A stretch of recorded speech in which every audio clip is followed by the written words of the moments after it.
70 वर्ष बाबा भीमराव अंबेडकर के संविधान की रक्षा की और भारतीय जनता पार्टी ने 9 वर्ष में संविधान के पन्ने तार तार तार कर दिए। हमने 70 वर्षों में स्वर्गीय इंदिरा गांधी आयरन लेडी ने पाकिस्तान के 2 टुकड़े करके बांग्लादेश बना दिया। इसे कहते हैं काम करना। मैं सेना नहीं बनाया, सेना नहीं बनाया। हाजी आया आया आया आया अनुजा अनुजा आज रहे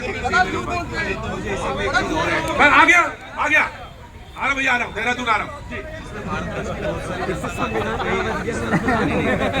कांग्रेस ने एक बहुत बड़ा काम किया कॉन्स्टिट्यूशन में चेंज लाकर। एक तो सबसे पहले सेकुलर शब्द लेकर आए, उसके बाद 50 और 60 के दशक में हिंदू कानून बहुत सारे लेकर आए, जिससे देश का लगातार 50-60 सालों से विघटन होता चला। आप मानते हैं कि कांग्रेस की वजह से देश का विघटन हुआ है? जी बिल्कुल हुआ है। जी ठीक है, मैंने एक पॉइंट रखा है, इनका लिया है, मैं आ रहा हूँ। जी राकेश जी। सर क्या क्या इन्होंने किया वो तो मैं बाद में तथ्य के रूप में बताता हूँ, लेकिन आप कहते हैं लोकतंत्र बचाया। अरे भैया हम वो खड़गे जी कह रहे हैं खड़गे जी को कि आप लोकतंत्र बचाए। आपने तो लोकतंत्र में तालाबंदी करके मेरे जैसे वक्ता को जेल में डाला, प्रतीक त्रिवेदी जैसे पत्रकार को जेल में डाला और अनुजा जी जैसे विपक्ष को जेल में डाला। ये है आपका लोकतंत्र का मॉडल। और आप कहते हैं लोकतंत्र में आपने क्या क्या किया।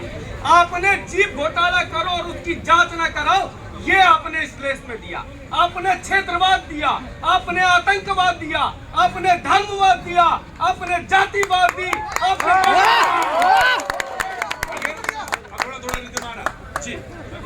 नमस्कार साहब, कहाँ से आना हुआ? प्रतापगढ़ से आया हूँ। आज प्रतापगढ़ बहुत आ रहा है, क्या बात है? जी जी कहिए, कैसे हैं?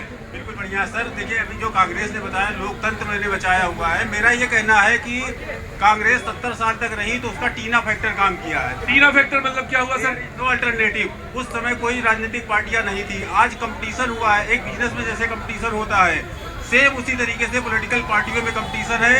और कांग्रेस इस कंपटीशन के दौर में आप देख लीजिए क्या हालत हो गई है। क्या हालत हो गई? आप देखिए ना कहाँ पहुँच जा रहे हैं। आज ही कांग्रेस के उत्तर प्रदेश में नवनियुक्त प्रेसिडेंट हुए हैं राय साहब, उनको बहुत बहुत शुभकामनाएं बनारस से। जी आपका स्टेटमेंट नाम?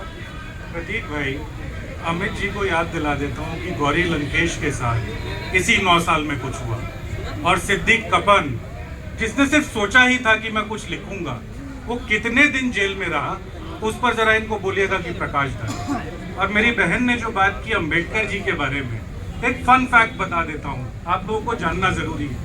जब इस देश के अंदर सेपरेट इलेक्टोरेट की बात हुई थी और हमारे अम्बेडकर साहब जब बंगाल से मेंबर बने उस इलेक्टोरेट कॉन्स्टिट्यूएंसी के, वो जा रही थी पाकिस्तान, तो कायदे से अम्बेडकर साहब बन रहे थे पाकिस्तान की कॉन्स्टिट्यूएंसी के मेंबर। वो गांधी जी और नेहरू जी की दूरदृष्टिता थी कि उनको यहाँ लाए, महाराष्ट्र से चुनाव लड़ाकर उनको उस कॉन्स्टिट्यूएंट असेंबली का सदस्य बनाए और इस कॉन्स्टिट्यूशन को लिखने का मौका दिया। अब देखिए प्रतीक भाई, खड़गे जी ने बात तो बिल्कुल ठीक कही कि 70 साल में हमने क्या क्या किया, लेकिन एक इंसानी फितरत होती है। हम लोग अपने अच्छे दिनों को कितना जल्दी भूल जाते हैं कि जब बुरे दिन आते हैं ना तो लगता है अरे यार तब पता नहीं क्या हुआ था। अब हुआ क्या, मैं आपको बताता हूँ।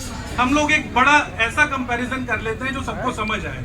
1991 पोस्ट लिबरलाइजेशन ऑफ इकोनॉमी से लेके आज 2023 में हम लोग हैं। 32 साल का ये कालखंड है। 16 साल से ज्यादा इनकी सरकारें रही, लगभग 15 साल हमारी सरकारें रही। उसमें हमने क्या दिया, इन्होंने क्या दिया, एक कंपैरेटिव स्टडी बता देता हूँ। हमने क्या दिया, उस देश की अर्थव्यवस्था जो बिल्कुल शून्य होती जा रही थी, हमने लिबरलाइजेशन की पॉलिसी लाई। भ्रष्टाचार दिया, भ्रष्टाचार भ्रष्टाचार भ्रष्टाचार 4G 2G 4G। इस देश ने जो .com का जो बबल पूरी दुनिया में बन रहा था, हमने उसको बचाने के लिए अपनी कोलगेट हमने इन पूरे 15 साल के अंदर और किया प्रतीक जी, जो 1, 2, 3 न्यूक्लियर डील जो आज तक ये लोग कुछ नहीं कर पाए, इकलौती बायलैटरल न्यूक्लियर डील वो हम लोगों ने की। और इन्होंने 9 साल में क्या किया है प्रतीक जी, इन्होंने एक्स्ट्रा कॉन्स्टिट्यूशनल तरीके अपनाए, सरकारों को बर्खास्त न कर, कोई सरकार बर्खास्त न करी, तोड़ के खरीद फरोख्त करके एक्स्ट्रा कॉन्स्टिट्यूशनल तरीके से इस संविधान का गला